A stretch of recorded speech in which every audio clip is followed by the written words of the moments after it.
Hey, how's it going, guys? Welcome back to my YouTube channel. My name is Giorgio, and I'm your friendly neighborhood anime and manga fan. I love all things anime and all things manga, and I'm here today to talk about chapter 100 of My Dress Up Darling. So, what did I think about the crucial and pivotal chapter of the series in being chapter 100? To be honest, I thought this chapter was fantastic, and I think it did a great job at once again throwing us all off, because nobody could have predicted what would have happened in this chapter. I certainly didn't, to be honest. And I think that this chapter did a fantastic job at setting up what's to come in the future between the dynamic of, Marin and Gojo, because it seems like there's going to be a lot of conflict going forward.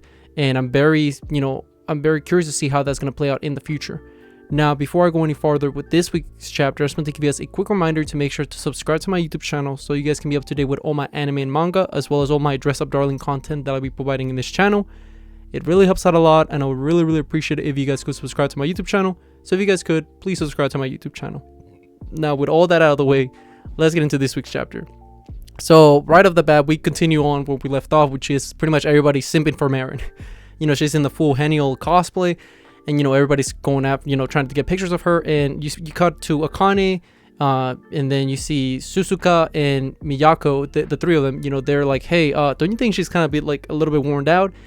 And Akane's like, oh, it's okay, probably she'll take a break. I mean, circle photo shoots, people are used to just taking breaks in between. And then you see Suzuka and Miyako, they start thinking to each other like, oh my god, does she not know about it? And you see them like freaking out because like, oh no, Marin, how long has she been doing this without any breaks? And you see that eventually what happens is they get in, like, they have a little countdown, and they tell everybody, like, all right, after this, once we come to 0, like from 10 to 0, you guys gotta like cut it out, like that's it, like, but she's exhausted.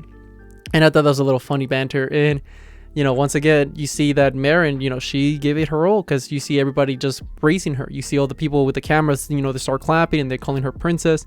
And it's great. Once again, Marin she got some clout to be honest. And it's so interesting because we see later on that these the people that are taking photographs of her, these camera people, they're telling her like, hey, do you happen to have like a cosplay card?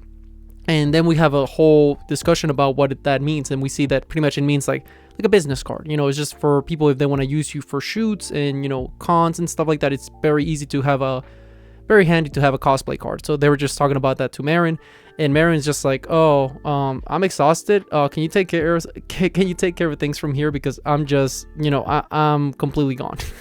And I thought that was a funny interaction between her and Suzuka, because you just see Marin worn out, like she's exhausted, she's sweaty. And eventually Akane, he gives her some like refreshment, like a tea or something, because she must be thirsty. Everybody was surrounding her, she's been consistently in that pose. And yeah, I mean, I cosplayed in the past, so I can tell you that, yeah, it gets tiring after a while, especially when people want to take pictures with you. But what we see after that is that, in a interesting note, you see that, like I said, Marin was exhausted.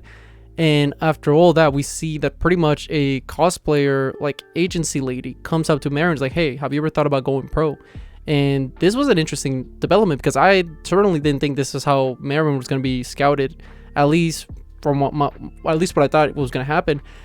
And we see that pretty much this lady scouts Marin. She's like, hey, would you like to join my my association of cosplayers, my agency, and why not? And Marin's like, oh, I don't know. And he's like, how about this? Think about it. Give me a call.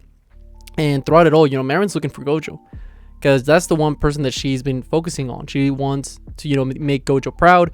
And even throughout the whole con, like Suzuka and everybody's like, you did an amazing job. And she's like, yeah, but it wasn't just me. It was me and Gojo.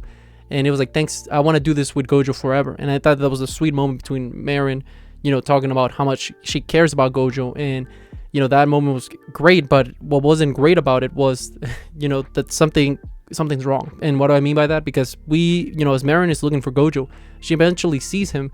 But the Gojo that we see is not the Gojo we're accustomed to. We see this, like, Gojo that seems upset and pissed off. And he has, like, this very, brooding face. He just looks like something's wrong. And what we see after that is pretty much, Marin and him go, they go on the train, they're going to go home. And throughout the whole train ride, it's very awkward. And there's a lot of tension in between. Like, you see just Marin, like, she doesn't even want to, like, it's just quiet. Like, there's no conversation between the two of them. And it really boggles my mind, like, what's happening with Gojo? Like, why is he acting like this? I mean, we knew in the last chapter he started to realize something. And if I had to speculate of what that might be, I would put money on that the reason that Gojo's acting the way that he is towards Marin is because probably, hear me out, what if he now feels like, Akira? And what I mean by that is that maybe Gojo has realized that he loves Marin so much that he can't even look her in the eye. He can't even stare at her because, he'll just, it's awkward. Similar to Akira, like I said, Akira, when she looks at Marin, she just completely loses herself. And, she gets engulfed by Marin's presence. What if that's something similar to what's happening with Gojo at the moment? Maybe Gojo is just like so like overwhelmed by his emotions towards Marin, and he doesn't even know how to, comprehend these emotions. Especially when you think about it in the symbolic way where, all this time Gojo has been, building himself up, and, he's been, through arc, he's like every single arc, he's been improving himself as a man and as a cosplayer. He's been getting out of his shell more. And I think that, him being hit with the fact that, there's all this distance, this big gap between himself and Marin, I think that might be a hurdle in their relationship, potentially at least. For the time being, I don't think about the end goal. I don't know if that'll affect them towards the end of the story as well.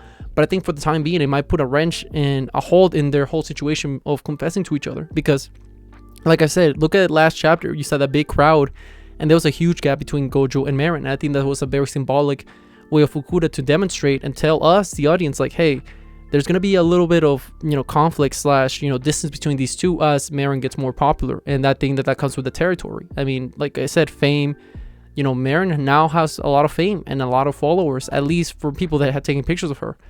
And, the people that look up to her. And now that these cosplay agencies are looking to, contact her and get her to sign up, it once again puts like more stress in Gojo, even though he doesn't know any of this, but might put some more stress in Marin as well, because she might be thinking like, I started this with Gojo just to have fun, but now it's going to be a job. Like what is exactly does all that mean?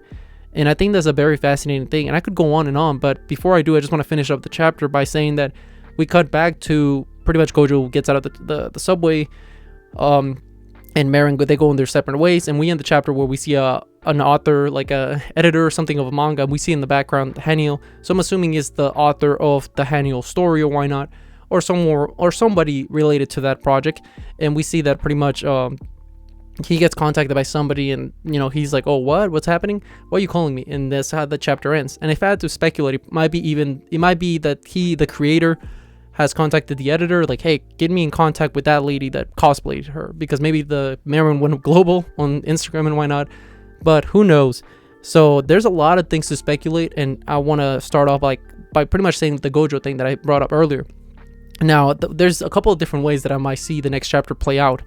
Definitely no confessions, so I was completely wrong. Once again, Fukuda loves to troll me. I can never get anything right, but it's okay. I love it because it keeps me on my toes. But if I had to guess, I think in the next chapter we might cut back to Gojo's point of view, and him just realizing, like, since when do I love her, and why am I such a fool? Like, why does somebody like myself, why is it that somebody as low as myself loves somebody as untouchable as this goddess, like in Haniel, in the symbolic way, similar to the story, like, Marin is a goddess and I'm just a human. Like, I'm nothing compared to her. I'm out of her league. And I think that might be something that Gojo has to overcome once again. And I'm very curious to see how this plays out, because I know from Marin's point of view, she also, maybe at the moment she might take the agency, like the call for the cosplaying agency, maybe because she doesn't feel comfortable with Gojo, or maybe she tries to hit up Gojo, but Gojo never hits her back up. But I think that this might be a very big, development in the story going forward, and I think it's a very crucial thing for us as the audience to keep an eye on for the future references, But with all that being said, what did you guys think about this week's chapter? Did you guys love it? Did you guys hate it? Did you guys think it was alright? Whatever you guys thought, let me know in the comment section down below. Also, thank you so much for sticking all the way to the end of the video. I really appreciate it. And don't forget to like, comment, and subscribe to my YouTube channel for more My Dress Up Darling, as well as more anime and manga content in the near future. But yeah, with all that being said, I hope you guys have a great rest of your day. Bye bye.